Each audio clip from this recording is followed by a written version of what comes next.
Hi everyone. So today we have an analysis of many polls that were done in the last week. So we're going to go through just some of the important Monday, Tuesday, Wednesday, Thursday, and Friday polls. And I'm actually going to split this video between a video today and a video tomorrow because there's so many polls to look at.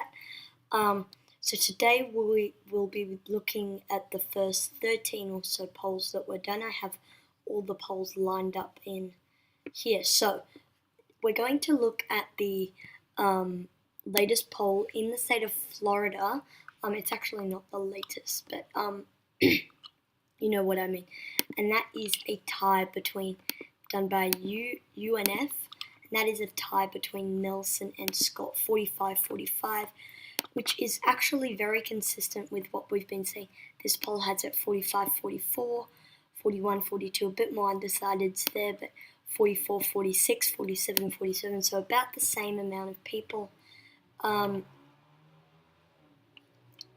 that same poll showed Andrew Gillum ahead of Ron DeSantis for the governor, and then the two senators were tied. So just briefly looking, definitely beneficial for the Democrat here.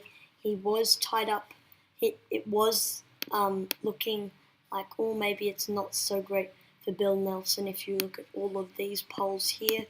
But then now it's becoming much more competitive.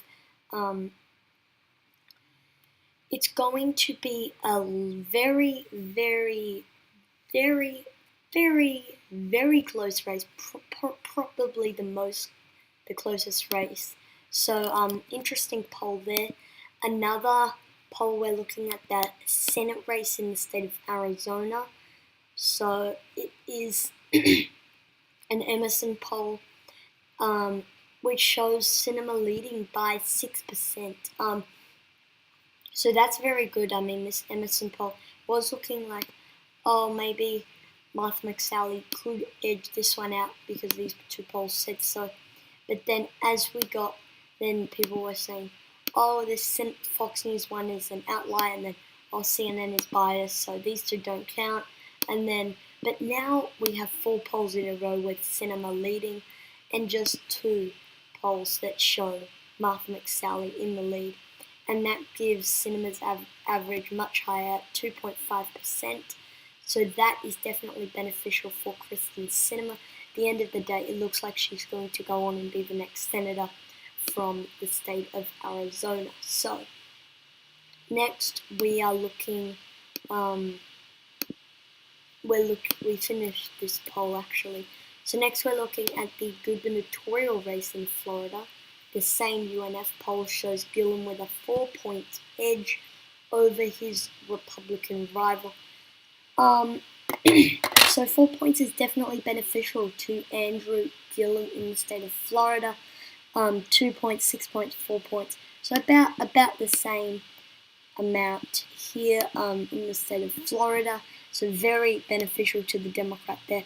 We have not seen the Republican Ron DeSantis lead since before the primary. This Gravis poll said that there was going to be 36 for Gillum, 39 for DeSantis, but there were so many undecided voters in that scenario. Also, this 4-point poll shows that Andrew Gillum is nearing the 50% mark, which means he doesn't need too many undecided voters to come to his side. So overall, good news for the Democrats in there. We're also taking a quick look at the Arizona gubernatorial race. There was a point in time when the Democrat could have pulled it off. This Gravis poll said that exact thing. But now, as we're heading closer into the election cycle, it's looking pretty positive for Doug Ducey in this specific campaign. So got Doug Ducey probably going on to win this one. Another poll I want to look at, the 49th district in California. I really wanted to cover this, and we finally have a poll out of here. We have, it's an open seat. He is leaning Democratic, and it's looking very positive. This New York Times poll showing, live polling actually, showing the Democrat ahead there by 10 points. Really positive news for the Democrat there. in the 49th Congressional District. Another district that's looking really positive for the Democrats there. I'm not sure if Sharice Davids is a progressive, not exactly sure about that, but this is the final poll from Monday, September 24. Looking great for the Democrats here. Kevin Yoder, the incumbent, looking like he could lose his seat because Sharice Davids, the Democrats, is ahead by 8 points, and she is above that 50% mark, so looking really positive for the Democrat in the 3rd Congressional District. Another poll out of the state of Florida, we have a Quinnipiac poll. So we're done with the Monday polls. I'm not going to cover these two because they're not really that important. But looking at the Tuesday polls, the one that really stands out to you is this Quinnipiac poll. Bill Nelson ahead by 7 points ahead of his Republican challenger. Now Quinnipiac has, if we look at the Quinnipiac polls, this one shows Nelson ahead, but the Quinnipiac poll here shows a tie. So maybe leaning a bit in Nelson's favor, but overall it's looking really, really positive for the Democrat here. Bill Nelson looking great to go on and win his re-election. With that puts Bill Nelson ahead of Rick Scott in the RCP average. It's looking great for Bill Nelson because of this 7-point lead in the poll. Another poll out of the state of Florida, 3 polls in 2 days. Great getting. I love getting new information out of these swing states.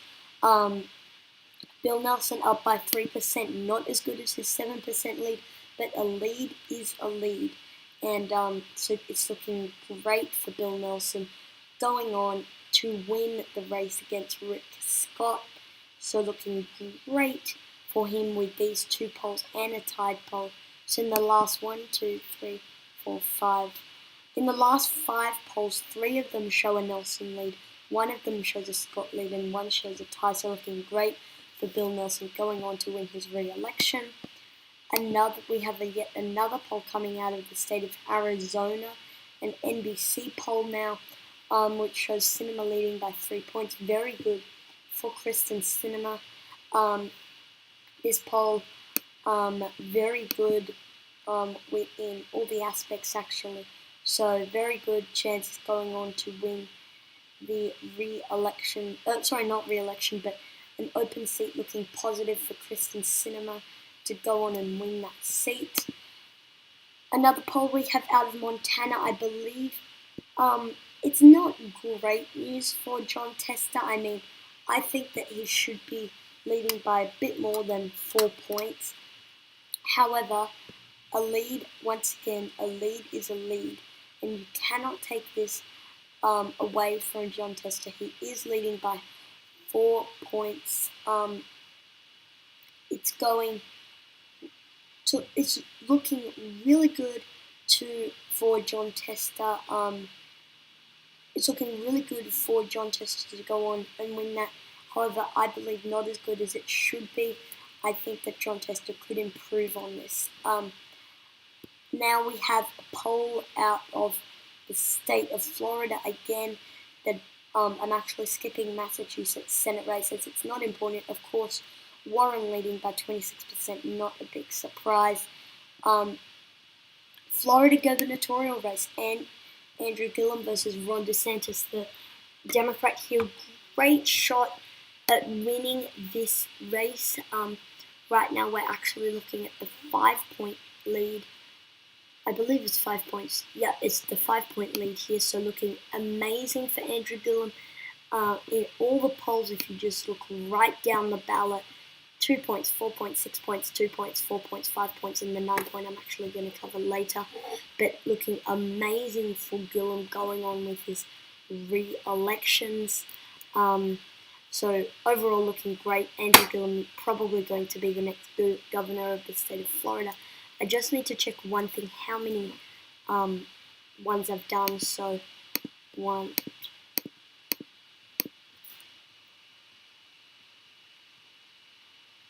Just excuse me for 1 second.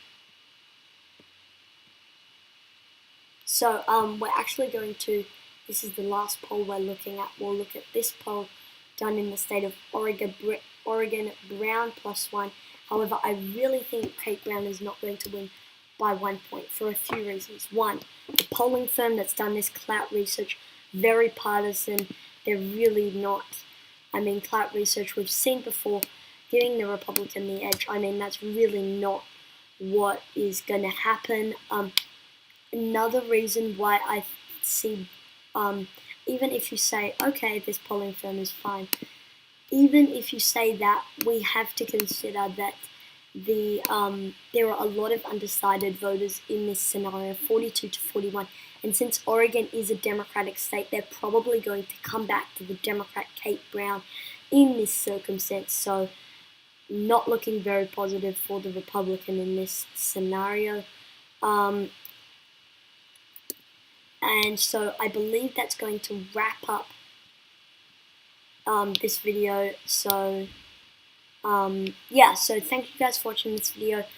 Tomorrow, the field is stacked for new polling data, and we have Texas 32nd District, and Virginia 7th, and many districts that we'll be looking into. Thank you guys for watching this video, and I'll see you all tomorrow. Peace.